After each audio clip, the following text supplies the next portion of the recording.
Lima Gris TV, un canal diferente. ¿Cómo están todos? Muy buenas tardes, soy Julio Barco y vamos a empezar desde hoy el programa Poetizando. Llamo poetizando a la acción, al efecto, a la experiencia y aventura de crear arte poético. Y en este programa vamos a enfrentarnos a las cuestiones estéticas, vamos a conocer a los autores, vamos a conocer cómo ellos crean su arte y cómo la poesía es parte del día a día, es una experiencia vital. Para ello vamos a empezar hoy día conversando sobre un poeta de Trujillo, poeta peruano, llamado José Watanabe. Hablar de José Watanabe, sin duda, es hablar pues de un poeta insular. Esa palabra insular nos lleva pues a pensar en lo singular que es Watanabe para la poesía de su época. Ustedes saben que en los 70s, la época en la cual Watanabe surge, existía toda una convulsión política, social, que se respiraba pues en el aire. Estaban los que seguían al Che Guevara, estaban las revoluciones, y la poesía era pues en esas épocas un acto político básicamente. Sin embargo, Watanabe, este poeta, José Watanabe, él tiene pues una voz particular. Él no hace una poesía social, hace una poesía más esencial, una poesía más cotidiana. Pero antes de hablar de su poesía, quiero hablar sobre su vida, la vida de este poeta. Sabemos que él nació pues en una zona llamada Laredo, donde pues gracias a un concurso de lotería su padre logró hacerse de un gran capital, con la cual él pudo tener una vida en su adolescencia un poco más pudiente y conocer más Trujillo. Eventualmente viaja por Lima, participa en diferentes concursos, por ejemplo el concurso nacional del poeta joven, que primero él queda pues como mención honrosa y luego ya vamos a ver que él gana ese concurso. Luego se dedica, entre otras cosas, a estudiar arquitectura en la Universidad Nacional Villarreal, Federico Villarreal, una universidad que queda en Colmena, centro de Lima. Sin embargo, él no termina su carrera, él se dedica más a la poesía, a la escritura, se dedica, por ejemplo, a escribir guiones, también hace libros para niños, y hace periodismo, evidentemente, y toda una serie pues, de trabajos aledaños, cercanos, adyacentes al arte pues, de hacer literatura y de escribir. Como ustedes saben, la escritura es un acto absorbente, monopólico, titánico, que lleva pues, a sus creadores, a sus hacedores, a una vida donde son avasallados por esta necesidad que es poetizar. Y vamos a ver que Watanabe pues tiene una serie de obras en las cuales se evidencia pues su recuerdo de Trujillo, la familia. Es muy importante, por ejemplo, recordar al padre de Watanabe. Su padre viene pues del Oriente y él le va a enseñar esa facultad de observar. En Watanabe vemos la observación como un acto palpable. Watanabe es un poeta que aprende desde pequeño el acto de hacer haikus. Y como ustedes saben, los haikus es una forma de poesía oriental que nos estimula a observar la naturaleza y a eliminar el yo, a eliminar el ego. De esa manera uno puede darle voz a la naturaleza. Es decir, observa paisajes, observa el río, observa la piedra, observa los atardeceres, y de todas esas imágenes se quedan pues pegadas, impresas en su memoria, en su retina mental, y con ello hace su poesía. Pero observar nos lleva pues a reflexionar. La observación no es una observación neutra, como dicen algunos pensadores de este tema. Nadie observa de una manera neutral. La observación de Watanabe es la observación del asombro, el asombro del que mira algo y observa la fugacidad del fenómeno. Miras un río y observas el movimiento de esas aguas, y al observarla también te lleva pues a una reflexión, a una introspección sobre el tiempo, sobre la naturaleza o sobre la vida.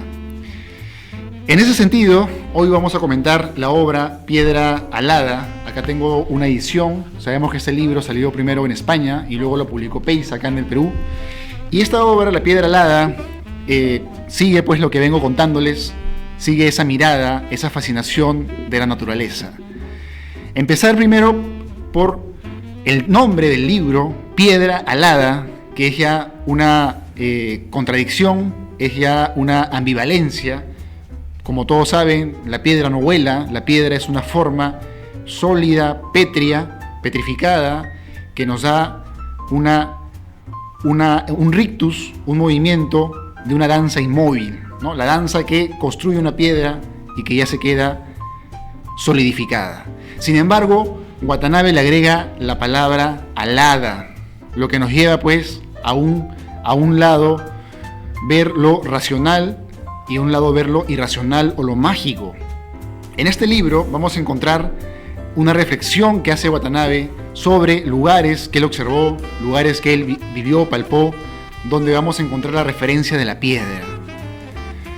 Todos hemos visto piedras, de repente en la playa, en la calle, en los jardines, en nuestras casas. Hemos observado ese objeto mineral, esa materia inerte, que no obstante nos muestra el peso que tiene detrás. Para la formación de una piedra hace faltan siglos, o como decía William Blake, para formar una rosa hace faltan siglos. En ese sentido, la piedra es un objeto casi milenario, un objeto que nos habla de nuestra propia naturaleza, la fragilidad humana, la fugacidad de la vida humana. La piedra la enfrenta. Y Watanabe enfrenta su propia fugacidad, sus propios temores, sus propias complejidades, tanto como un ser mortal, tanto en la familia, tanto con los amigos, los recuerdos de la infancia, con la cuestión de la piedra. Vamos a ver por acá, por ejemplo, unos poemas de Watanabe. Este primer poema, La Piedra del Río, nos lleva, por ejemplo, a lo que vengo contándoles, ¿no? Y dice: La piedra del río. Donde el río se remansaba para los muchachos, se elevaba una piedra. No le viste ninguna otra forma.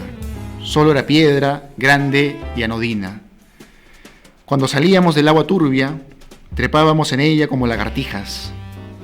Sucedía entonces algo extraño. El barro seco en nuestra piel acercaba todo nuestro cuerpo al paisaje. El paisaje era de barro. En ese momento, la piedra no era impermeable ni dura. Era el lomo de una gran madre que acechaba camarones en el río. ¡Ay, poeta! Otra vez la tentación de una inútil metáfora. La piedra era piedra y así se bastaba. No era madre. Y sé que ahora asume su responsabilidad, nos guarda en su impenetrable intimidad. Mi madre, en cambio, ha muerto y está desatendida de nosotros. Este primer poema, amigos, nos habla pues de esta naturaleza, tanto la naturaleza humana, donde nos enfrentamos a la mortalidad, la muerte, y tanto la naturaleza misma, de la cual también venimos. Watanabe dice algo muy interesante, ¿no? Que la naturaleza también es madre, la naturaleza también da vida y también nos cuida y nos protege en su seno, en su regazo vasto. Y es ahí donde la piedra tiene pues una relación, esa imagen de los niños jugando como lagartijas en la piedra. Es decir, en Watanabe la poesía no es un acto academizante, no es un acto de buscar imágenes extrañas, ni tampoco es un acto de buscar una métrica perfecta. Es un acto de observar la propia realidad y encontrar en ella un paso hacia lo mágico o hacia lo panteísta. Hay una mirada panteísta de ver en todo, de ver en el todo, en la naturaleza, lo divino, de encontrar en lo simple la sustancia poética. Es decir, Watanabe, como los grandes poetas chinos, japoneses también, o los poetas orientales, nos habla pues de la naturaleza. Pero la naturaleza también es una gran educadora de los sentidos. Y es muy interesante en ese punto poner hincapié en este verso.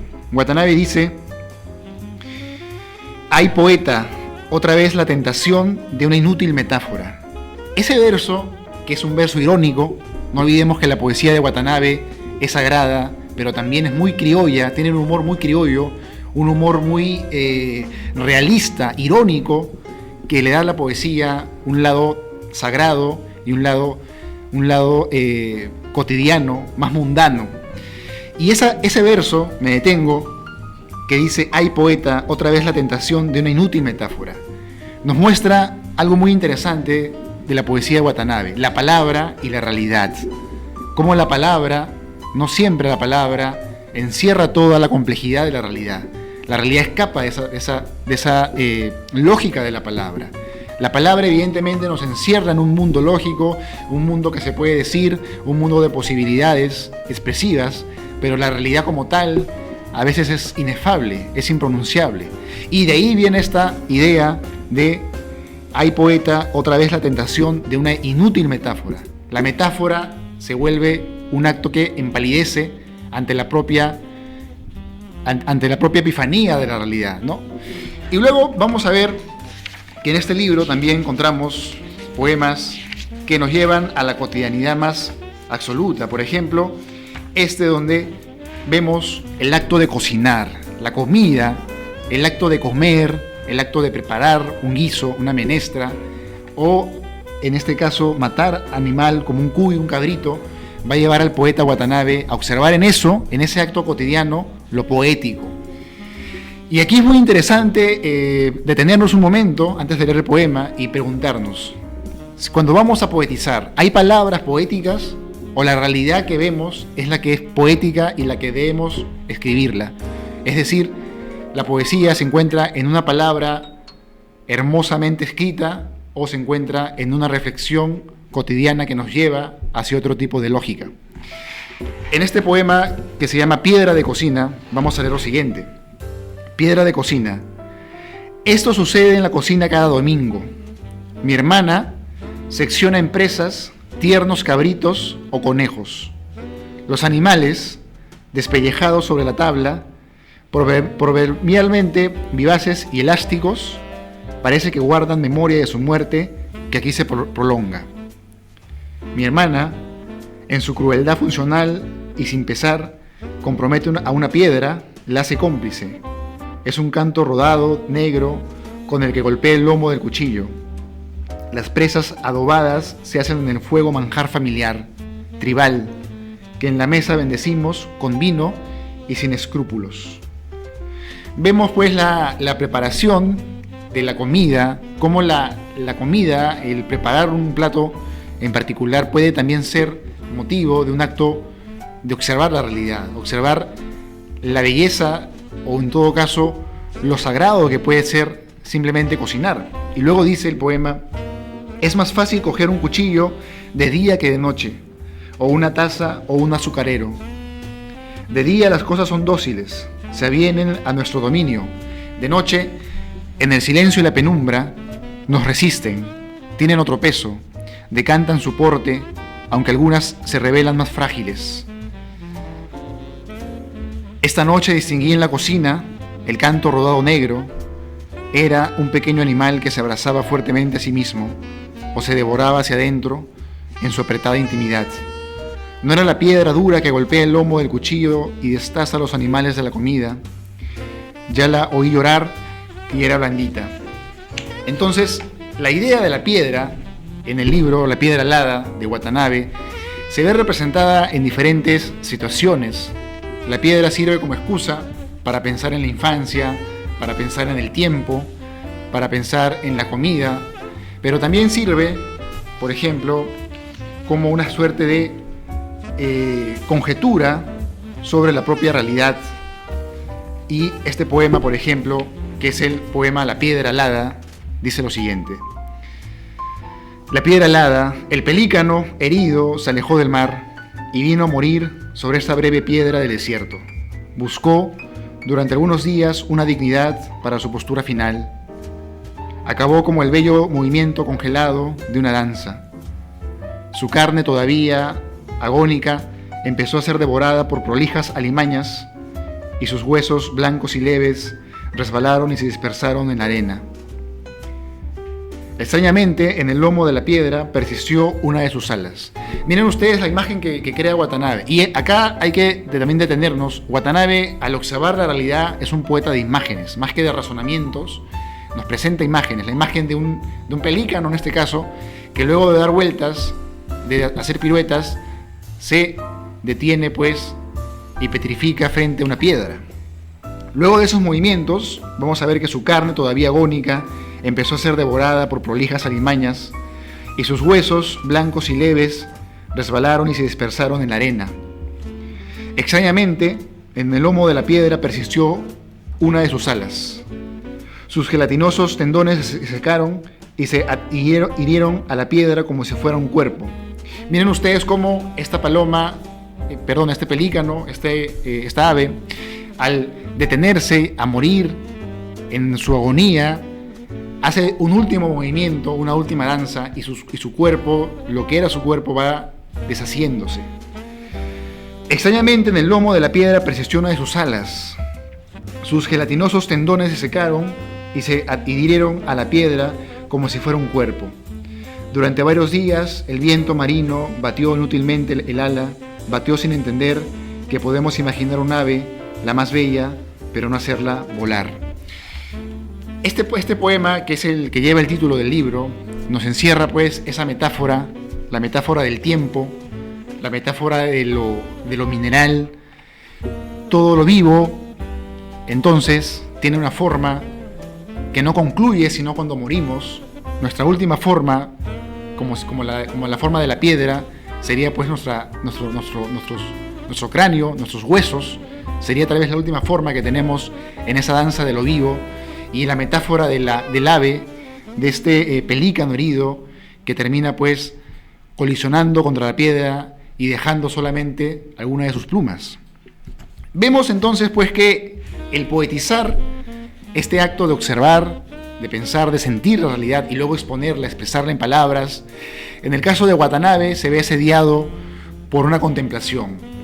El poeta observa la realidad, la mira de una forma particular y también la dice de una forma tal que la muestra en sus contrastes, en sus fisuras y en su lógica a veces irracional.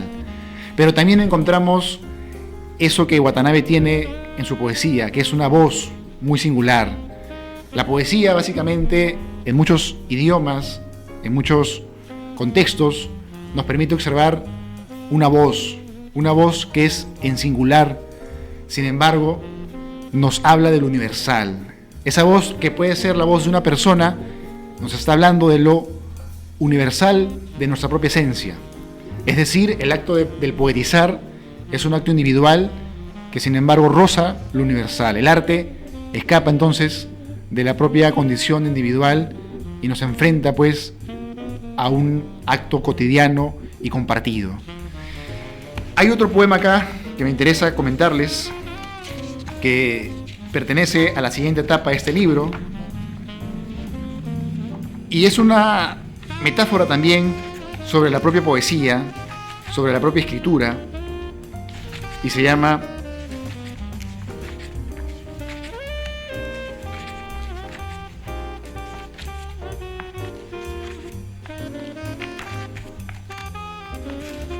Simeón el Estilita.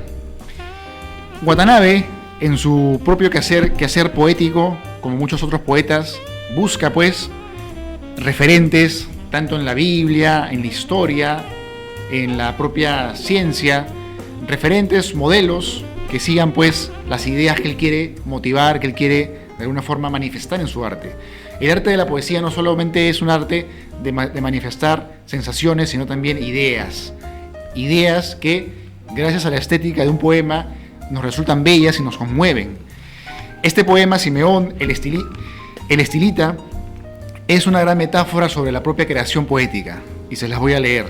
Dice: hagámosle caso a Simeón, oigamos sus consejos, sus prédicas, sus advertencias, porque nos habla desde un sitio perfecto. La sabiduría consiste en encontrar el sitio desde el cual hablar. Y me detengo un momento en este verso que me encanta, que es: la sabiduría consiste en encontrar el sitio desde el cual hablar. Simeón es un eremita, es un pensador que está en el desierto, que se sube pues a un espacio y que no quiere bajarse ese espacio y que se dedica a la meditación profunda. En la antigüedad pues había gente, los ermitaños, hablamos de hace unos 500 años atrás, gente que se dedicaba pues a la meditación, a pensar dentro de sí mismo y encontrar una reflexión, encontrar paz o encontrar un tipo de mente más cósmica o más guiado pues por la contemplación. Y Simeón encierra ese personaje, ese modelo del que contempla su propia mente. Y este verso que dice Watanabe, que me parece subrayable, digno de un epígrafe, que dice: la sabiduría consiste en encontrar el sitio desde el cual hablar. Es decir, sabio es el que puede hablar desde su propio fundamento, desde su propia voz, desde su propio registro y su propia experiencia. Y luego dice: Simeón nos habla desde lo alto de una columna de piedra marmórea que ha tallado y plantado en medio del desierto. Miren esa imagen, vuelvo a repetir, la poesía de Watanabe es una poesía de imágenes, la imagen de un hombre encima de un mármol pensando a solas, y luego dice: no está pues ni en el cielo ni en la tierra. Arriba, en el cielo, vuelan los ángeles de ojos blancos, con sus pensamientos purísimos que ninguna pasión humana agita o enturbia. Cuando Simeón baja la mirada a tierra, ve a los peregrinos rodeando la base de su elevada columna, esperando ansioso su palabra. O sea, Simeón es un pensador que se encuentra pues en un mármol entre la tierra y el cielo. No llega al cielo, no puede, es humano todavía, no tiene esa capacidad, esas alas para ser leve, ingrávido y flotar con los ángeles, pero tampoco está pues arraigado a la tierra. Entonces se encuentra en un punto medio. Me recuerda, por ejemplo, si ustedes leyeron El Barrón Rampante, esta novela de Ítalo Calvino, de un joven que se trepa a un árbol y que no quiere bajar durante toda su vida, se queda en el árbol, y a pesar de que le piden que baje, nunca baja y se vuelve una especie de héroe en contra de la sociedad. Algo parecido me recuerda este personaje. Y luego dice: cuando Simeón baja la mirada a tierra, ve a los peregrinos rodeando la base de su elevada columna, esperando ansioso su palabra. Observa tristemente esos rostros demasiado afectados por la inevitable vulgaridad de la vida terrestre, y luego habla, y su palabra es un fragor llameante que funde ángeles y rampantes. Miren qué curiosa este adjetivo, rampante. Justo hace un rato comentaba varón rampante, y tiene de repente una lógica ahí también con Ítalo Calvino. Entonces, la poesía de Watanabe, en este poema que les acabo de leer, Simeón, nos muestra pues esa polaridad. Somos, por una parte, seres carnales, seres ligados a los deseos, a los instintos, a los placeres, a la vehemencia de nuestro cuerpo, pero también somos seres que tenemos la mente, que tenemos un lado que es el lenguaje, la palabra, que nos puede conectar con cualquier situación, con cualquier tipo de pensamiento y llevarnos lejos del cuerpo, lejos de la materia que somos, que como esta poesía nos muestra, se deshace y cambia. El último poema de este libro que quiero comentarles es este poema que se llama He dicho, que es el poema que cierra este libro, y es un poema muy interesante, ya que cambia la estética y nos muestra más el lado del humor que hay en la poesía de Watanabe. Y dice: he dicho, qué rico es ir de los pensamientos puros a una película pornográfica y reír del santo que vuela y de la carne que suda. Qué rico es estar contigo, poesía de la luz, en la pierna de una mujer cansada. Miren ustedes cómo Watanabe nos dibuja esa mente moderna, ¿no? El humano de la modernidad no puede escapar de la ironía, no puede escapar del pensamiento más concreto, de la pornografía, y en este caso Watanabe combina este mundo que puede ser un mundo más mundano con el mundo sagrado. Como uno en la modernidad podemos tener pensamientos más ingrávidos, y de pronto la modernidad nos bombardea con el consumismo, o nos bombardea de repente con shows o con espacios más ligados pues a los placeres. Por ende, la poesía de Watanabe es una poesía que guarda lo sagrado y lo mundano en una sola piedra, en una sola poética. Hay un libro de Watanabe que se llama Álbum de Familia, que justamente es el libro con el cual le gana el premio Poeta Joven del Perú, donde también vamos a encontrar pues toda esa etapa muy ligada a la familia. Como vemos, Watanabe es un poeta que no deja de lado esa infancia de haber sido un joven pobre en esta zona de Trujillo, una zona de playas que es Laredo, y eso también lleva pues a este poeta a una reflexión sobre su vida, su familia, la naturaleza, lo sagrado y lo mundano. No puedo dejar de terminar esta jornada comentando que Watanabe desciende de un gran árbol, que es el árbol de la poesía del norte, la poesía de Trujillo, la poesía de esa etapa, esa zona de nuestro país, de donde también viene Vallejo, donde también encontramos a Romualdo, o a voces más jóvenes como la de Julia Wong, o Beethoven Medina, o más jóvenes como la de Ray Paz, o la de Eduardo Saldaña. Todos son poéticas que se nutren pues de un gran árbol, de una gran fuente de poesía, y nos arrojan pues nuevas piedras, nuevos sentidos y nuevos senderos para seguir viviendo este fenómeno. No quiero sino despedirme recordando a Watanabe cuando era niño y su padre observaba pues en la naturaleza ese acto que es la poesía, que se ve en lo más cotidiano, en lo más fugitivo y donde quizás se esconde lo más sagrado. Ese paso, ese movimiento que puede ser el de un río, ese movimiento de una sombra o simplemente el susurro de repente de unos árboles, unas ramas, nos pueden llevar a una reflexión que nos hace salir de lo cotidiano y nos conectan con lo sagrado. La poesía de Watanabe, su arte y su poetizar es un viaje hacia esa polaridad humana. Por ende, yo invito pues a que sigan poetizando y sigan descubriendo más el arte de José Watanabe. Lima Gris TV, un canal diferente.